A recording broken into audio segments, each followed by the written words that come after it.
All right, so in that last video, I showed you 3 simple tests that you can run on your hitter that are quickly gonna reveal whether they actually have the movement foundations necessary to generate real bat speed and power. And what we talked about there is something that surprises a lot of parents, where a lot of the swing problems that kids have aren't actually swing problems, they're movement problems. So once you identify that your hitter might be lacking things like pelvic control, proprioception issues, or the ability to separate their upper and lower body, the next question naturally becomes, okay, well, how do we actually go fix that stuff, right? Because the truth is, there isn't just one drill that'll magically solve everything. And what you actually need is a system that looks at the athlete from a bunch of different angles all at the same time, and you need to understand how their body moves, what their swing is actually doing, and how to train those things together so the body can actually support the swing that you're trying to build. So in the rest of this video, I wanna walk you through the framework we use when we design training programs for hitters. This is the system we use when we analyze athletes and build plans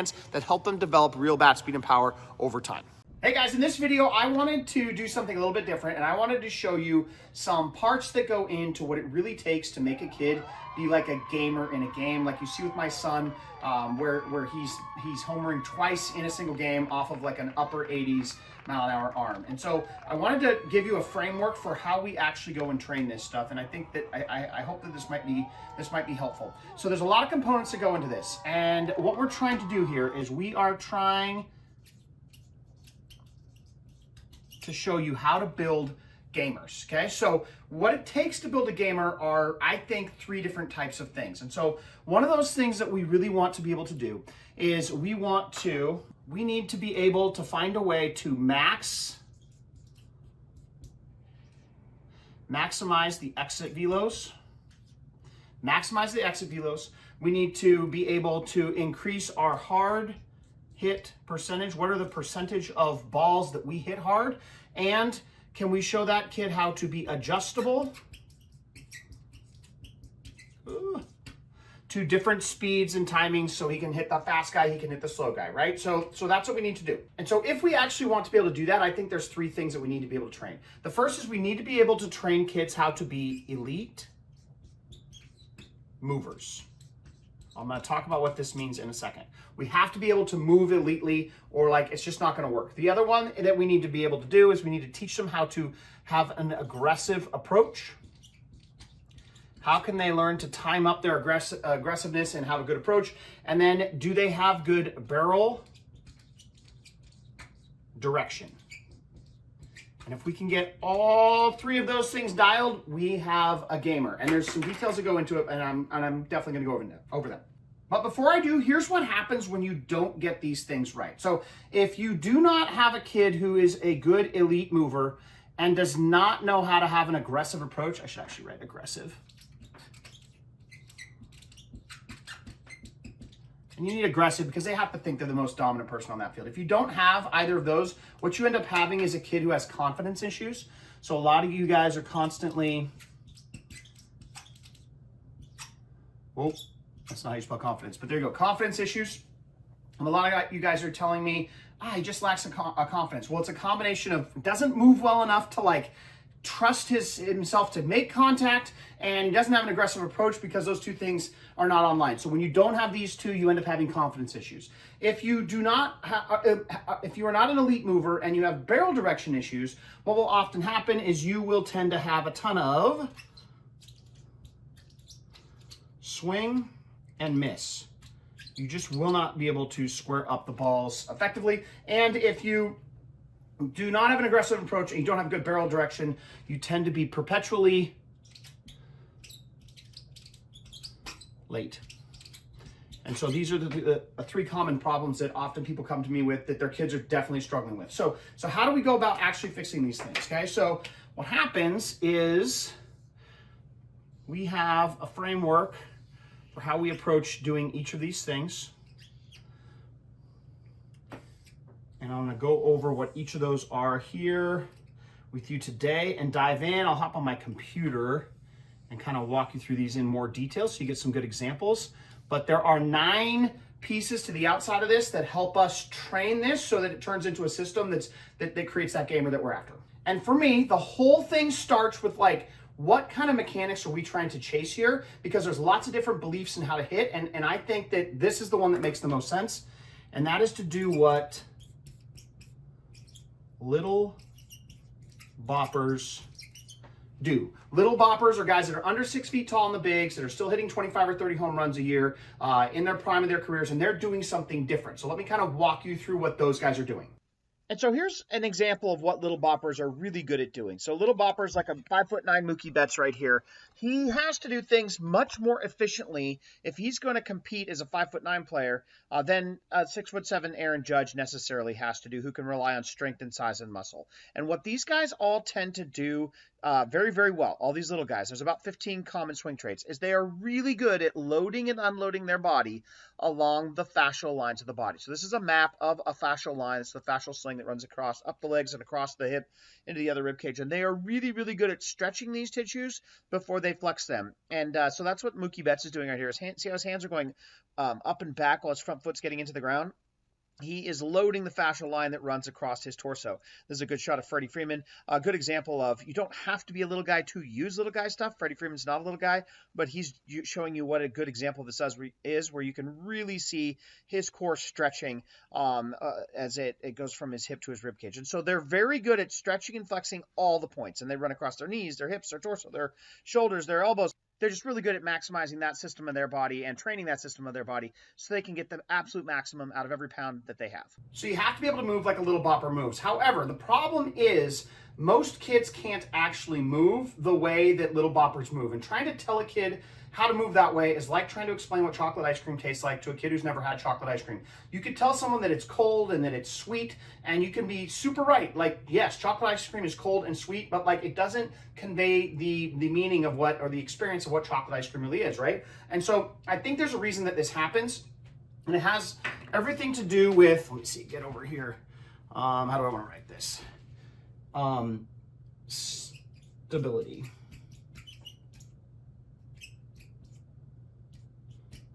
Stability. So the body cannot do the moves that we're asking it to do if it does not have the stability to actually move in that way.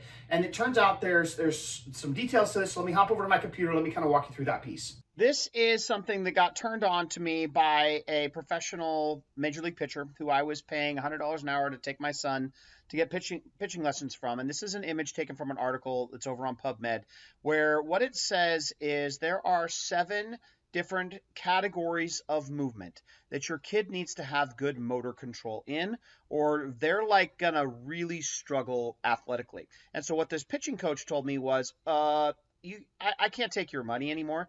Your son is at the age of 10. Your son just simply doesn't have enough coordination in some of these movement patterns to be able to do the moves that I'm asking him to do. I would spend your money on doing motor control training, not pitching lessons. And so that's what I did. So to give you an example of what that looks like, this is an example of a kid who is not doing one of the motor patterns. This one is called core bracing. And I can't express to you how much this isn't about strength. Like, it's about the ability to control the move while he's moving. So when he's engaging his upper body, he can't brace his core. So this is super important, because when we look at like a Freddie Freeman, do you see how his back is straight? It's not arching.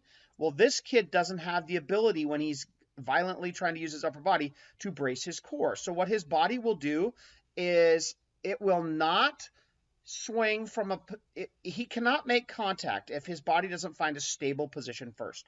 So his body will first seek stability before he tries to hit the ball. And so what happens is it ends up looking like a swing like this. So this is a gal who actually lacks pelvic control. She lacks core stability, probably got some scapular stability issues as well.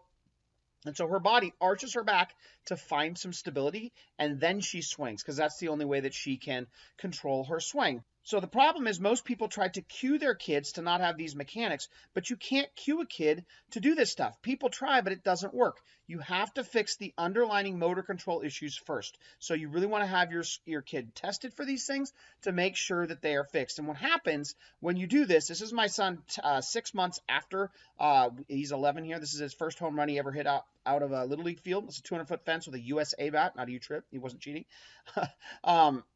He ends up becoming really, really coordinated, and he ends up getting to high school, continuing to master these motor control issues. And this is his first high school varsity home run, and I like to share it because almost never ever do kids hit their first home run out to the opposite field gap? Like, I'm sure it's happened. It definitely has happened, but it's very, very rare.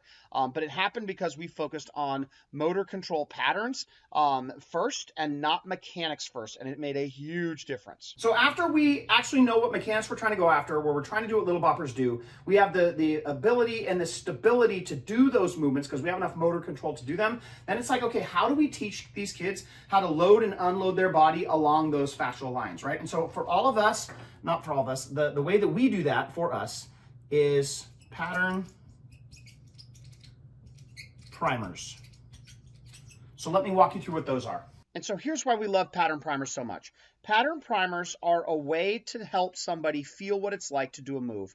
And they're specifically what we've done is we've designed them to help a kid feel what it's like to load and unload their fascial lines. This is one about loading. This is just about the fascia around the hip, on how to load it, and it gives them a certain feeling.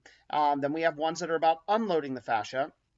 So this is one that shows how to unload the pelvis wrong, and this is one that shows how to unload it right. And they're a bunch of weird exercises. And then what we'll do, and this is an example of my daughter, because this stuff works just as good for softball players as baseball, is we don't treat the swing as one whole swing. We want to look at all of the things that little boppers are doing that you are not doing, and then we will identify, okay, your lead leg doesn't do this, your pelvis doesn't do this, your back leg doesn't do this, your front shoulder doesn't do this, and we'll build you a workout. And what a lot of people don't know is that you can measure essentially how well your fascia moves by how well you swing the bat with something called rotational acceleration. So the higher scores that you get with rotational acceleration, the higher or better of a job you're doing of using your fascia. So bat speed is good too, but fascia is like a closer metric of how well you're doing it because you will accelerate faster. So we'll put kids into drills that are the same thing. So we'll give them, if they don't load their hip well, we'll give them a drill that helps them feel what it's like to load the hip. Then we'll put them in a hip loading drill. We'll measure it with a sensor, and it'll be like, oh, if you feel that feeling that you just felt on the wall, does it make the bat sensor number go up? And it turns out that it does. And when you do that for every single part of the body, it's crazy the results you get. This is an example when my daughter was 12. She's swinging the bat 53.7 miles an hour. 8 weeks later, she's swinging the bat 60 miles an hour by doing this process. And as a 5-foot-tall, 12-year player, she goes down. This is taken 1 week after that she went on this type of a program, and she ends up hitting her first home run out to the opposite field. And I share that because every mile an hour you add to how fast you can swing the bat, add 6 or 7 feet to how far the ball will go. So this ball literally goes about 40 feet further than she was capable of doing 6 weeks earlier, all because she got put on a program that helped her target this stuff. And look at how tall she is. She's basically the smallest girl on this team. So this stuff absolutely works when you combine, like, okay, we know what mechanics we're trying to do. We are fixing motor control issues so you can actually do the moves we want you to do. And now let's show you how to feel them and measure them with a bat sensor so that it can all come together. So when we dial in those three things and we teach kids how to actually learn how to be elite movers and maximize their bodies, we can really get some kids that are on the right path and they've checked this box of what it is to, like, they move well enough that they can do the rest of this piece. And so the better that you can move, it kind of sets your ceiling, like how good of a player can you be. But in order to like actually realize that, we got to have the barrel direction piece. Okay, so let me talk about what that is. So this was something that was made very apparent to me, and we took a lot away from a Coastal Carolina hitting camp that I'll show you some footage of here in a second. But being able to have 3 different swing directions. So can you go oppo, middle, and pull? Tons of people are only focused on oppo, they only stay up the middle of the field, they neglect pull. We have to be able to move our barrel in all 3 of those directions. So like, let me show you, hop over to my computer and show you how we do that. I think this is super important. I know I shared this clip a little bit earlier, but my son's first high school varsity home run was actually an opposite field homer. And it's because we did some very, very specific things with how to develop opposite field power. Like you see us doing here on opposite field days, where we're going to go into a hit tracks environment and we're going to ask him to hit opposite field home runs, and he can do it at will. No, that's not a home run. That's only a double to the opposite gap. But you can see he's trying to go opposite field home runs, not just focusing on pull side. And it takes a very specific sort of like a training of the torso needs to happen. How you train your hips to decelerate faster is an important piece. Very important stuff. The other cool thing is when we take dead pull hitters and we put them on our opposite field directional series. This is an example of an 18U kid I was coaching. They start hitting their first home runs out. It's 325 down the line to right, and this kid, dead red pull hitter normally, ends up hitting his first home run ever to the opposite field, and it's just a laser. So this is the kind of stuff that happens when you put kids on. My daughter on that, I already showed you my daughter's first home run against the opposite field, but that's the kind of stuff that happens. You end up having way higher batting average when you can go oppo, and you don't neglect it, because we want to make sure that we can go to pull side too. This is my son. He can absolutely pull one to go that direction too, with no doubt. So these are the kinds of things that you need to be able to do. You got to be able to train the power to be both ways if you want to be truly feared.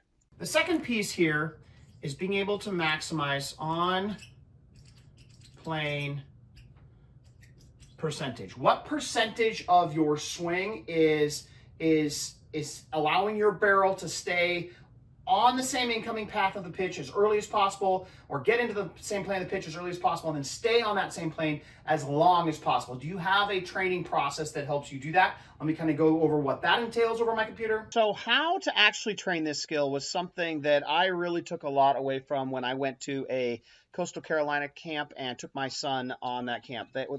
Being on plane is one of their main core principles, which is probably why they have won a College World Series, and they were in the one last year.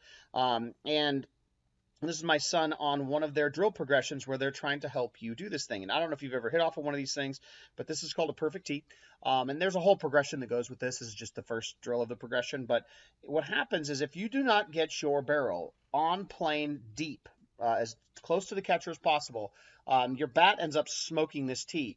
And so they had this whole series of progressions about how to get your barrel on the same plane with the pitch as deep as possible, and then keep it on plane for as long as possible. That when we ran him through, and if you can actually measure this stuff, it was, you increased your margin for error. And so he then goes on. This is Coastal Carolina Stadium. He's in the middle turtle here. He hits 5 home runs out. That one was off the L screen. But he goes on to hit 5 home runs after he'd gone through this progression. He'd never done that in his life. That's not something he would do. He actually left the whole stadium, put one in the parking lot out to right field over the whole boardwalk. And he was just done as a freshman in high school. He's in his freshman summer, so maybe you're technically a sophomore. But that's the kind of thing that happens when you increase your margin for error.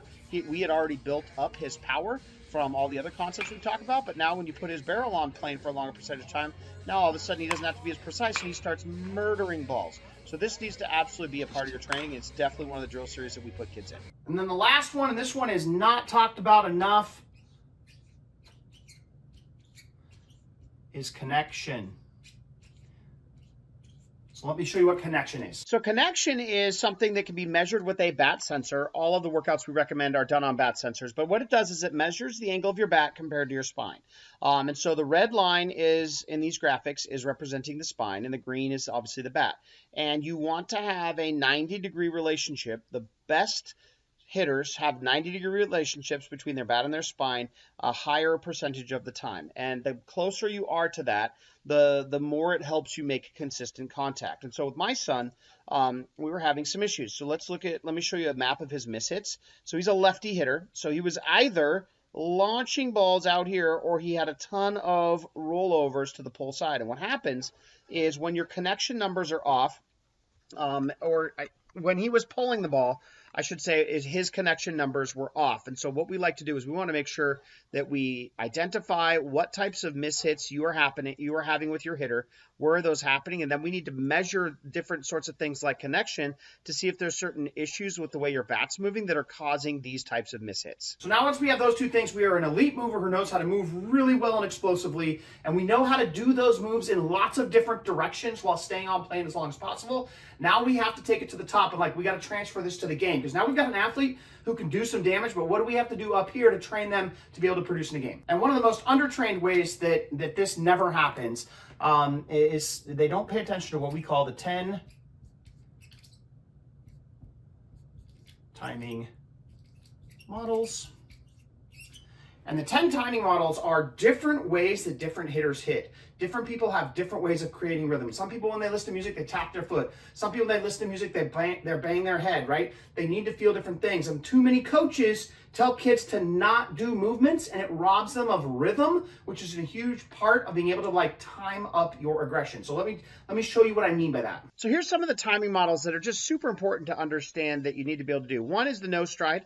That's something that so here are the 10 different timing models that we recommend people try. So here are 10 timing models that we recommend people try. One is the no stride, typically best used for guys that are really big. We have the toe dipper. So this is where like you stand back, you dip your toe in the water. It's kind of like a hybrid of no stride, but Shohei Ohtani uses this one. It maximizes control if you don't have a lot of stability. We have the float foot forward like Seager. We have leg kicks like Josh Donaldson. This is one that is really been an unlock for my kids. You have toe taps like Chipper Jones, and each of these comes with its own way. How do you time these up that you need to kind of understand? You have guys that start really vertically and they need to fall and compress their bodies like Euclid.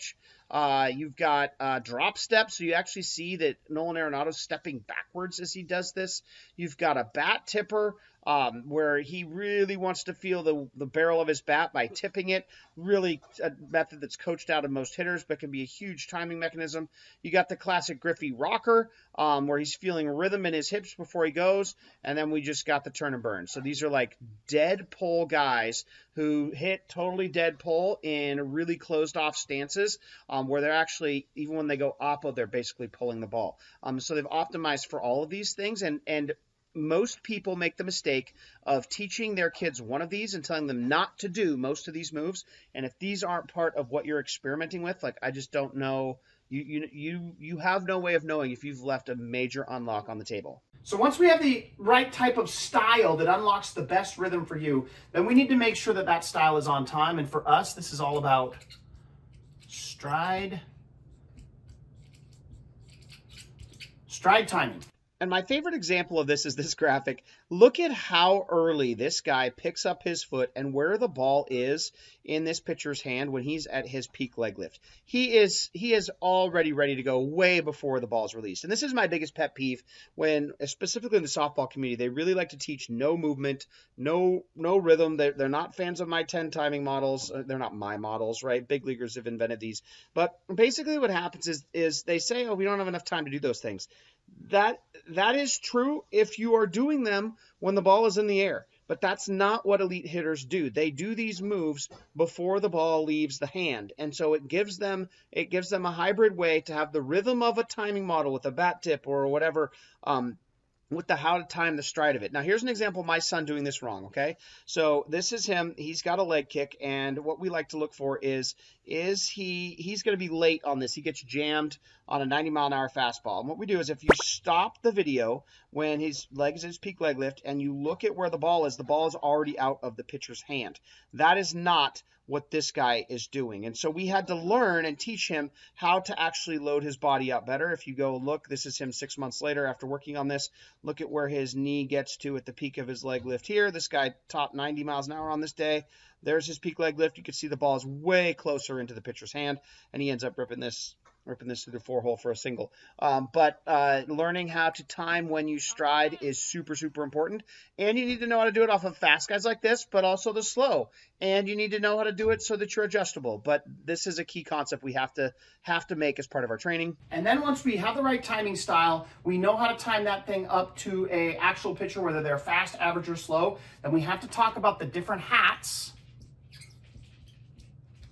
that your hitter needs to be able to put on their head, whether there's 2 strikes, whether this is a thumber, whether this is a velo guy, and like which ways help them get right for hard throwers, slow throwers, and all those in between. So here's an example of 3 different types of hats that you should spend some time training, and there's a couple others as well. Number one's a hack.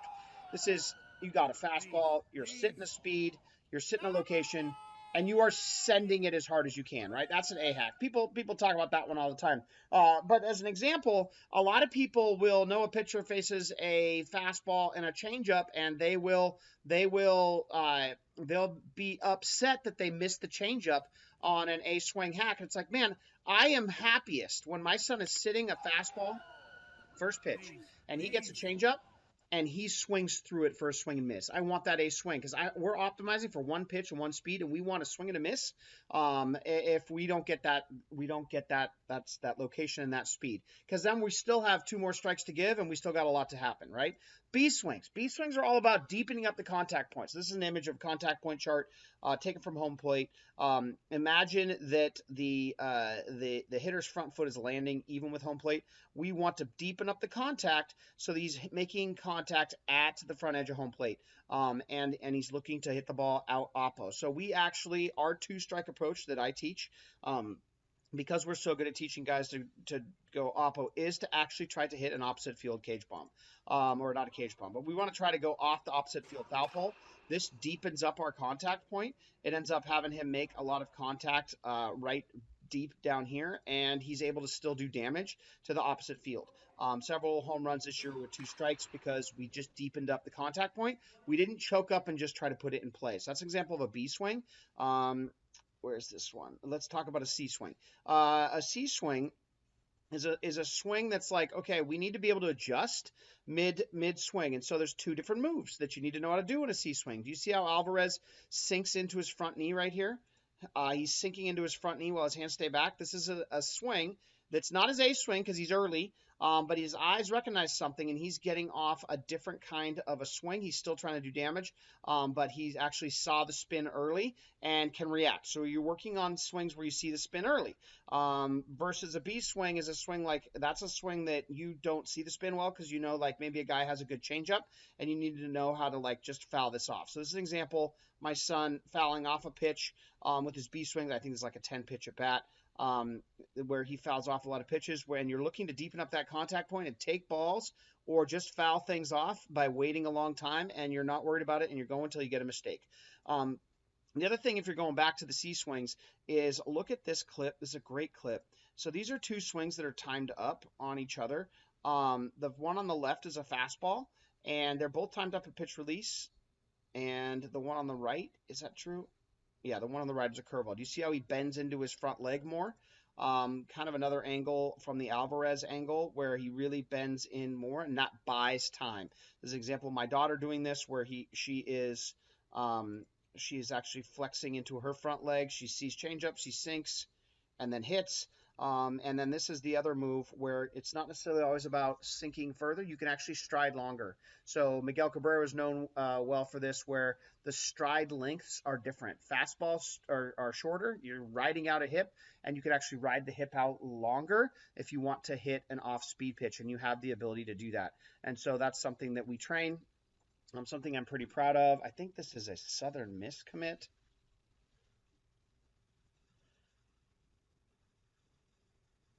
Yeah, this is a Southern Miss commit. This is my son's first high school varsity hit ever, and he used this approach. He fouled off 2 of this guy's pitches. Now, to be fair, this is a Southern Miss commit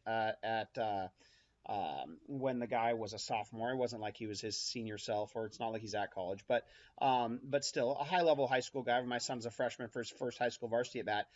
Took that approach of deepening up the contact point with a lot of B hacks to try to win with 2 strikes, almost hit a double down the left field line, and then gets a hanging breaker and goes to a C swing where he adjusts, rides out the back hip, and bangs a hard slider to the right center gap for a single. And so this is the kind of stuff that you do. And, like, is this part of your training? How many hacks do you train? What about if you're a girl? Do you have your rise ball hack? Do you have your drop ball hack? These are things that we absolutely have to be training. So now that you see the whole structure for how we actually try to build someone who is a gamer, let me ask you another question. I want you to imagine that we have oh, did I lose my black pen?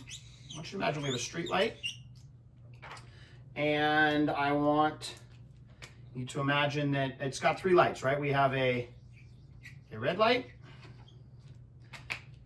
we have our yellow light, which is it's a very yellow light.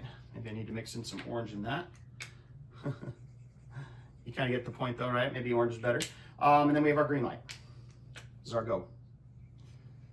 And so what I want you to do is mentally think to yourself, like when we help evaluate a parent on what is going on with their hitting, what we will see is like, where are your red lights here? Like, which one of these things are you not doing? So we can definitely, let me just kind of give you an example here. Like maybe a parent is they'll do a normal approach and a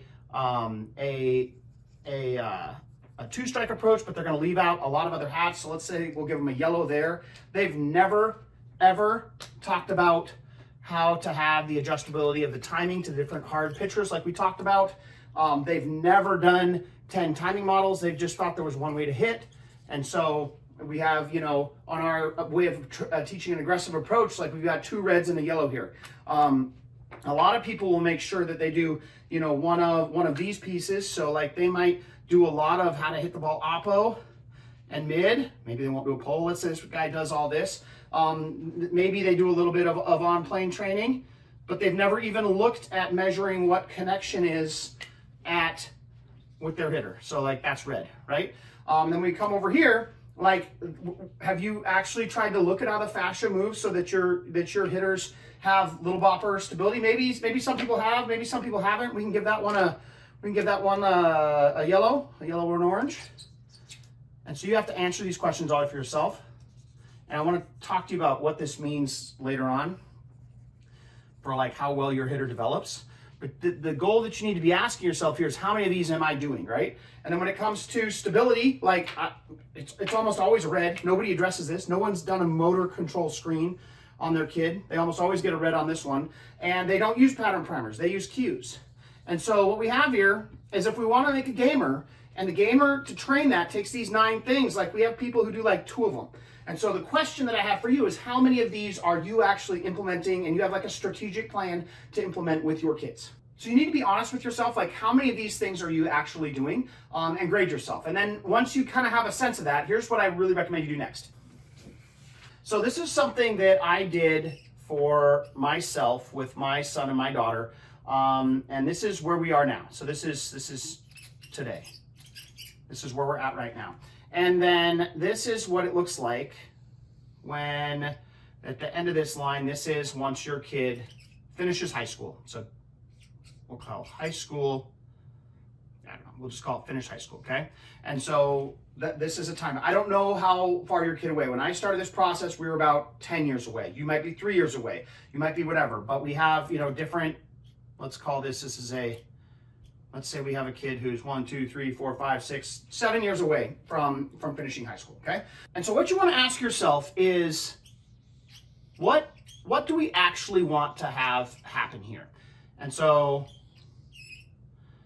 I want you to like in an ideal world, what do you want to have happen for your hitter? So for me, my answer to this is I wanted my son or daughter, if they loved the game, that is they had to love it.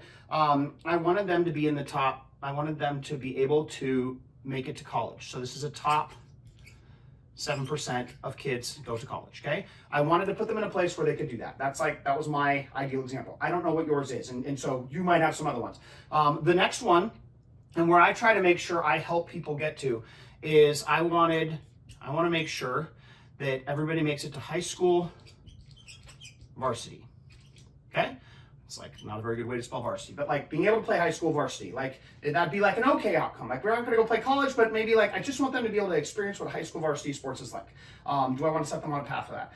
It's like an okay result would be like they love the game, but like they're a JV lifer. Like they're just never going to be good enough to play on high school varsity. That happens to some of our athletes that we work with. And then the other one is like, bad result is like they can they just make it to 12U, right? Like they don't, maybe it's like don't quit 12U. And so what I want to do now, if we draw a green line to the top 7, and let's take our orange line to high school varsity, and we have our JV line, and then we have our we just don't want them to quit line. Like, which one do you want? Okay, and then here's the question: if you got all greens, you're on a pretty good path to make that top 7. If it's, you know, like half greens and half oranges, you know, you're on the high school varsity. If you're all reds, like this is where we're at. And so the question is, like, what do you want to have happen here? What, like, if that's line 1, and that's line 2, 3, and 4, what line do you want your kid to be on? And so then the question is, what pieces do you need to start to add into your training so that you can actually jump up some lines? Do you want to go from line 3 to 2? Do you want to go from line 2 to 1? Do you want to go from just 4 to 3? Like, I just want him to like the game, but like stick with it enough. I don't care how much he goes.